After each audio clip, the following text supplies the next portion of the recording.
I've been a wildlife photographer for probably 30 years now, and I've filmed animal behaviour all over the world. But there is really nothing I've seen to match what happens here on Otmore, which is about 3 miles from my own back door. It just knocks you sideways. It is almost inexplicable, and tonight should be perfect.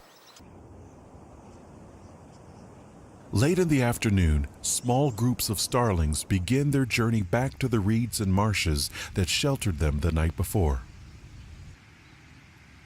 Starlings are long-distance daily commuters. They'll travel up to 30 miles to get to their chosen roost.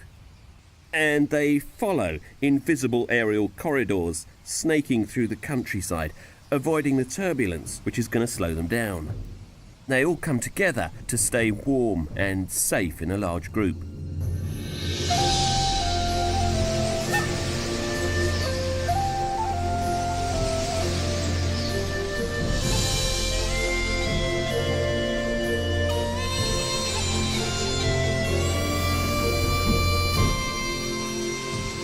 As daylight wanes, small clusters become enormous flocks called murmurations, a name possibly derived from the sound made by 500,000 beating wings.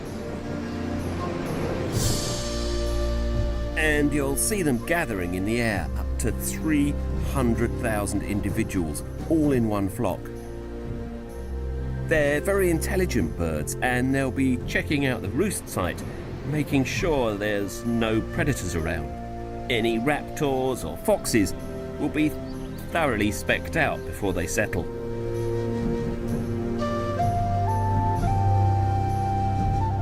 After completing their initial survey of the heath, the flocks gather for the final time, and like a massive organism, they flow gracefully through the twilight sky.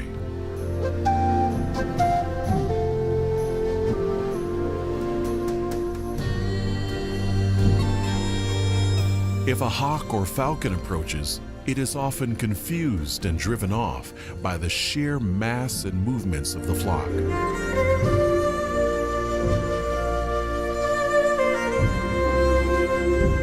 And when you look through the lens, you just can't believe that they won't crash into each other. And then they twist and turn, come really close. The sky almost goes black with the density of the flock. Then you can hear this roaring noise in the air, and then suddenly they'll rain down like giant black hailstones. It is an astonishing thing to see as they take to the roost for the night.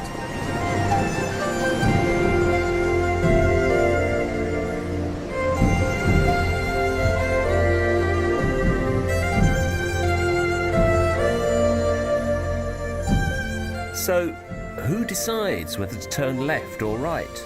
Or to form a giant sphere or a jumping line in the sky?